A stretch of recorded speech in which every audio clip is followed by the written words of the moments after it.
सबका स्वागत है। जैसा कि आप सबकी जानकारी में है, इंदौर प्रेस क्लब अपने 63वें स्थापना दिवस के मौके पर 7, 8 और 9 अप्रैल को इंदौर मीडिया कॉन्क्लेव का आयोजन कर रहा है। इसमें पत्रकारिता, फोटोग्राफी और साहित्य से जुड़े सत्र होंगे। देश के कई ख्यातनाम पत्रकार, फोटो जर्नलिस्ट और साहित्यकार इस 3 दिवसीय आयोजन में शामिल होंगे। विस्तार से जानकारी इस प्रेस नोट में दी है, लेकिन 2-3 चीजें मैं आपको बताना चाहूंगा। हमने 1-2 अलग अलग विषयों से जुड़े सत्र इस 3 दिवसीय आयोजन में रखे हैं।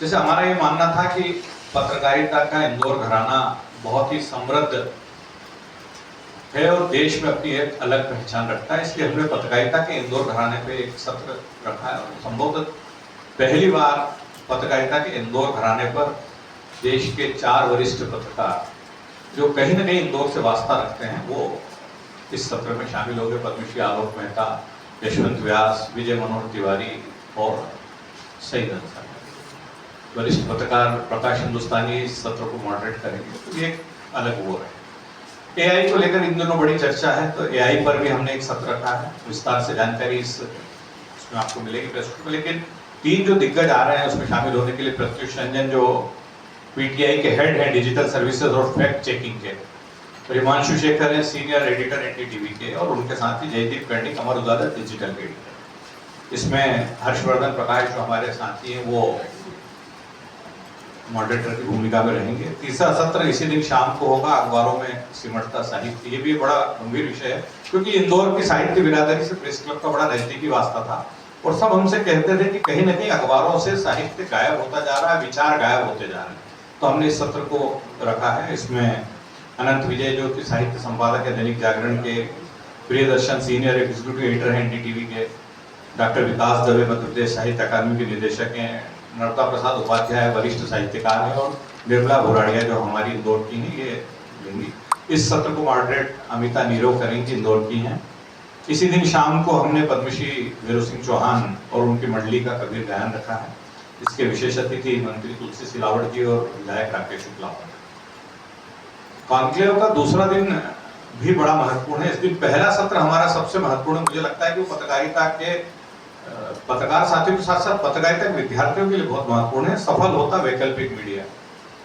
इस सत्र में वो सब दिग्गज शामिल हो रहे हैं। संजय शर्मा है 4 PM से, आनंद पांडे 10 सूत्र से हैं, भुवनेश सेंगर द लपेटा से हैं, सुरेश तिवारी मीडिया वाला से, चंद्रभान सिंह सीवी लाइव से।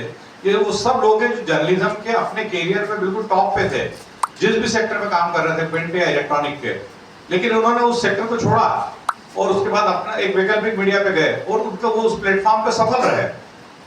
तो हम उन लोगों से रूबरू कराना चाहते हैं। और ये केवल इस प्लेटफॉर्म पे सफल ही नहीं रहे, इन्होंने इस प्लेटफॉर्म को रेवेन्यू जनरेट करने का एक बड़ा माध्यम बनाया। संजय शर्मा जो 4 PM के हैं, उनके 7 मिलियन सब्सक्राइबर हैं। अंदाज लगा लीजिए, आप टॉप करते हैं वो। और ये चंद्रभान सिंह का उदाहरण मैं देना चाहूंगा कि झाबुआ जैसे कस्बे में, झाबुआ, अलीराजपुर और रतलाम जिले में आज किसी भी अखबार, चैनल या राजनेता से ज्यादा स्वीकार्यता सीबी लाइव की है। तो ये सब अलग अलग प्लेटफॉर्म पे लोग हैं। भुवनेश सेंगर हमारे अपने ही हैं, आज तक में टॉप पोजीशन पे आ गए थे, सीनियर थे, एक शो करते थे, उसके बाद उन्होंने उसको छोड़ा और अब जो है द लपेटा उनका हमेशा चर्चा में रहता है राष्ट्रीय प्रादेशिक घटनाओं को लेकर। सुरेश तिवारी जनसंपर्क के संचालक थे, 60 साल की उम्र में उन्होंने रिटायरमेंट के बाद द मीडिया वाला शुरू किया और आज मीडिया वाला चर्चा का विषय बना रहा था। आनंद पांडे दैनिक भास्कर के एडिटर रहे, कई जगह नई दुनिया के ग्रुप एडिटर रहे, और 10 सूत्र उन्होंने जो शुरू किया वो एक अपनी अलग पहचान बना रहा। तो ये सब वो प्लेटफॉर्म है जो अलग सफल तो हुई है, लेकिन साथ साथ रेवेन्यू जनरेशन का माध्यम बने। तो हम आप सबसे रूबरू करवाना चाहते हैं कि किस तरह से यदि हम साहस दिखाएं और वैकल्पिक मीडिया पे जाएं तो वो हमारे लिए रेवेन्यू जनरेशन का भी एक बड़ा माध्यम बन सकता है। इसी दिन दोपहर को जो है वो राजेश कुमार सिंह जो एसोसिएट प्रेस एपी के सीनियर फोटो जर्नलिस्ट हैं, वो एक फोटोग्राफी पे सेशन लेंगे। पूरा वर्कशॉप है, ये 2 घंटे का वर्कशॉप रहेगा।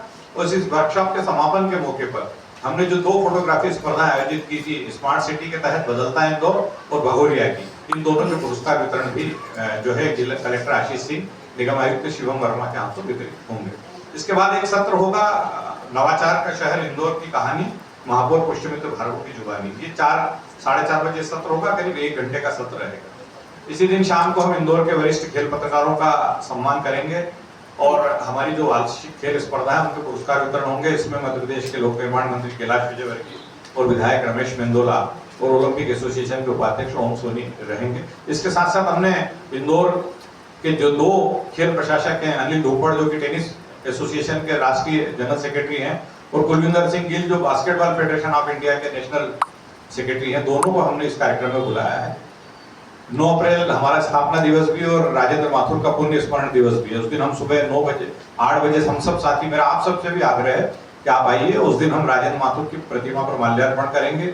शाम को हमारा मुख्य समारोह होगा जो करीब 6 बजे हम शुरू करेंगे, जिसमें रेमन मैग्सेसे अवार्ड से अलंकृत वरिष्ठ पत्रकार पी साईनाथ जो अंतर्राष्ट्रीय मानचित्र पर अपनी एक अलग पहचान रखते हैं, वो इस साल का राजेंद्र माथुर मेमोरियल व्याख्यान देंगे। इस व्याख्यान का विषय भी तय हो गया है। इस बार जो है वो साईनाथ भारतीय मीडिया से कैसे गायब हो रहा है गांव, गरीब और किसान, इस विषय पर वो व्याख्यान देंगे। बहुत ही महत्वपूर्ण विषय है ये। और चूंकि साईनाथ कृषि और ग्रामीण विकास पर बहुत ऑथेंटिक जर्नलिस्ट माने जाते हैं, पूरे वर्ल्ड में उनकी एक अलग पहचान है, तो मुझे लगता है कि बहुत ही प्रासंगिक विषय पर हम उनसे सुनेंगे। इसी कार्यक्रम में हम अपनी सालाना स्पर्धाओं के जो पत्रकारिता से संबंधित व्यक्ति उनके पुरस्कार बांटेंगे और उन पत्रकार साथियों का सम्मान करेंगे जो पत्रकारिता के करियर में 30 साल पूरे कर चुके हैं। मीडिया कॉन्क्लेव में जैसा मैंने आपको बताया कि ये तो मैंने प्रेस नोट को फौरी तौर पर आपको बताया, जो मुख्य चीजें मैं आपको बताना चाह रहा हूँ कि इस वर्ष हमारी 2 साल की गोपीकृष्ण गुप्ता रिपोर्टिंग स्पर्धा के पुरस्कार घोषित होना बाकी थे, तो वो मैं आपके सामने उसकी घोषणा कर रहा हूँ। 2022 मतलब ये एंट्री 23 में मिली थी। 1 जनवरी 2022 से दिसंबर 2022 तक की एंट्री जो रहती है वो जनवरी में हम लेते हैं 23 में। तो इसमें जो है पहला पुरस्कार गया है विकास मिश्रा को, दूसरा पुरस्कार संयुक्त रूप से गया है गजेंद्र विश्वकर्मा और गौरव शर्मा को, तृतीय पुरस्कार गया है नवीन रांगियाल को। इस पे 5 विशेष पुरस्कार थे, वो गए हैं नितेश पाल, तरुण तिवारी, राहुल दुबे, BL पालीवाल और कपीश दुबे को। इसी तरह गोपीकृष्ण गुप्ता स्मृति श्रेष्ठ रिपोर्टिंग स्पर्धा 2023 का पहला पुरस्कार हरिनारायण शर्मा को गया है, दूसरा पुरस्कार अभिषेक दुबे को गया है, तीसरा पुरस्कार संयुक्त रूप से गया प्रदीप मिश्रा और भूपेंद्र सिंह को। विशेष पुरस्कार इसमें भी 5 थे, प्रमोद मिश्रा, मनीष उपाध्याय, देव कुंडल, हर्षद सिंह राठौर और देवेंद्र मालवी, इनको ये पुरस्कार गए। इसके अलावा हमने जो है ये भी हमारा प्रयास रहा था कि हम ये तो पुरस्कार वो है जिसकी प्रविष्टियां हमको मिलती है। पिछले 2 साल में हमने अपनी दीपक इधर हमने पिछले 2 साल में हमने कुछ वरिष्ठ साथियों के माध्यम से साल ये प्रविष्टियां जो आती इससे हटकर परफॉर्मेंस पत्रकार साथियों का क्या रहता, तो ये पिछले 2 साल के बेस्ट आउटस्टैंडिंग परफॉर्मेंस जो है उसके लिए जो साथी चिन्हित किए हैं उनके नाम की भी मैं घोषणा कर रहा हूँ। नितिन शर्मा, दीपेश शर्मा, संजय गुप्ता, संदीप पारे, राजेश ज्वेल और संस्थागत रूप से HBTV को ये 6 पुरस्कार जो है ये विशेष पुरस्कार आउटस्टैंडिंग परफॉर्मेंस की कैटेगरी में है, ये 6 पुरस्कार। इसी तरह चोरडिया फाउंडेशन ने हमारा जो पिछला कार्यक्रम हुआ था 2021 में 2022 में, तब चोरडिया फाउंडेशन ने घोषणा की थी कि शिक्षा और उद्योग व्यापार के क्षेत्र में श्रेष्ठ रिपोर्टिंग के लिए वो हर साल 2 पुरस्कार देंगे। मतलब फोटोग्राफी स्पर्धा हुई थी, उसका भी परिणाम मैं आपको बता देता हूं।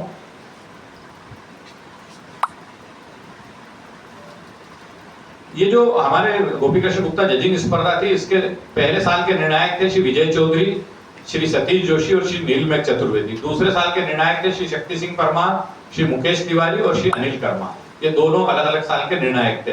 फोटोग्राफी स्पर्धा, एक मिनट बता, फोटोग्राफी स्पर्धा के निर्णायक थे वरिष्ठ छायाकार श्री उपेंद्र उपाध्याय और तनवीर फारूकी। इसका रिजल्ट मैं एक मिनट दे रहा हूं आपको।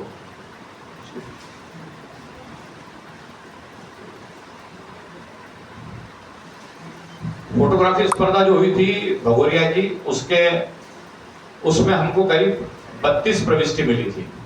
इसमें पहला पुरस्कार गया है विशाल चौधरी को, दूसरा पुरस्कार गया है प्रफुल्ल चौरसिया आशु पटेल को, तीसरा पुरस्कार गया रविंद्र सेठिया को, चौथा विशेष पुरस्कार जो गया है वो अंबर नायक को, जीतू शिवरे को और सुधीर वर्मा को। ये भगोरिया की जो फोटोग्राफी स्पर्धा थी जिसके निर्णायक उपेंद्र उपाध्याय और तनवीर फारूकी थे, इसके पुरस्कार हो गए। ये सारे पुरस्कार हैं जिनकी मैंने आपको घोषणा की। ये सब पुरस्कार जो हैं फोटोग्राफी के पुरस्कार और जो बदलता इंदौर स्मार्ट सिटी का भगोरिया के पुरस्कार थे, ये 8 तारीख को शाम को जो यहाँ प्रेस क्लब परिसर में कार्यक्रम होगा उसमें वितरित किए जाएंगे। और जो रिपोर्टिंग स्पर्धा के पुरस्कार हैं ये 9 तारीख की शाम को जो हमारा कार्यक्रम होगा उसमें वितरित किए जाएंगे। उसी दिन हम अपने वरिष्ठ पत्रकार साथियों का सम्मान करेंगे। 8 तारीख की शाम को इंदौर के वरिष्ठ खेल पत्रकारों का हम सम्मान करेंगे। ये सारी जानकारी देने के लिए दूसरा मेरा आप सबसे आग्रह है कि ये तीनों दिन के जो सत्र हैं बहुत ही महत्वपूर्ण है। मुझे लगता है कि साईनाथ शायद पहली बार इंदौर आ रहे हैं और राजेंद्र माथुर मेमोरियल लेक्चर के लिए साईनाथ का आना मतलब चूंकि राजेंद्र माथुर का नाम ही अपना एक बड़ा नाम है और उस लेक्चर के लिए साईनाथ का आना बहुत मायने रखता है। आप सब ज्यादा से ज्यादा संख्या में उस कार्यक्रम में शामिल हो। इसी तरह हमारे जो 5 सत्र हैं, चाहे वो फोटो जर्नलिज्म का सेशन हो, चाहे सफल होता वैकल्पिक मीडिया हो, चाहे एआई से रिलेटेड सेशन हो, चाहे साहित्य अखबारों में सिमटता साहित्य, तो चाहे पत्रकारिता का इंदौर घराना, ये सब वो सत्र हैं जो पत्रकारों के साथ साथ पत्रकारिता के विद्यार्थियों के लिए भी बहुत उपयोगी होने वाले हैं। आप सब इस पे ज्यादा से ज्यादा संख्या में आइए। आप सब इस आयोजन में हमारा सहयोग करिए। आप सब मतलब ये मानिए कि आयोजन आपका अपना आयोजन है, इसमें आप जो भूमिका अदा कर सकते हैं वो करिए। अलग अलग भूमिकाएं इस आयोजन में आप लोग निभा सकते हैं, लेकिन 3 दिन के इस आयोजन को सफल बनाने में आप सब सहयोग किए। पूरा प्रेस क्लब परिसर 7 और 8 तारीख को सारे आयोजन प्रेस क्लब परिसर में होंगे। परिसर को आप देख रहे हैं, हमारे अलग अलग साथियों की मदद से ये परिसर जो है पूरे बदले स्वरूप में है। इस परिसर को बहुत साफ सुथरा करने में हमने कोई कसर बाकी नहीं रखी। यहाँ पर पूरा व्यवस्थित तरीके से हमने इसको किया है। हमारे साथी संजय त्रिपाठी का इसमें सबसे महत्वपूर्ण योगदान रहा है। इस पर उनसे आग्रह करिए कि आप सब भी इस कार्यक्रम में शामिल होइए और एक 3 दिन का ये जो माहौल कार्यक्रम है ये आप सबके सहयोग से ही सफल हो पाए होगा, जिसमें उप मुख्यमंत्री राजेंद्र शुक्ला और सांसद शंकर ललवानी रहे। 11 बजे हम शुरू करेंगे। ये सत्र बिल्कुल 15 मिनट का रहेगा। उद्घाटन सत्र में सांसद जी शुभकामनाएं देंगे, उप मुख्यमंत्री जी एक संक्षिप्त संबोधन देंगे और उसमें चूंकि देवी अहिल्या विश्वविद्यालय के कुलपति 9 तारीख को हमने उन्हें आमंत्रित किया था, वो उस दिन उपलब्ध नहीं है, तो 7 तारीख को वो भी इस सत्र में रहेंगे, तो वो भी अपनी शुभकामनाएं देंगे और उसके बाद 15 मिनट बाद हम सत्र शुरू कर देंगे, क्योंकि बहुत ही महत्वपूर्ण सत्र है और इसके लिए हमारे पास मतलब बहुत जिज्ञासा भी लोगों की है, वो इस सत्र में शामिल होना चाहते हैं। हाय, मैं हूं आपके साथ प्रीति माला। इंडिया न्यूज अड्डा यूट्यूब चैनल को सब्सक्राइब करें, बेल आइकन दबाएं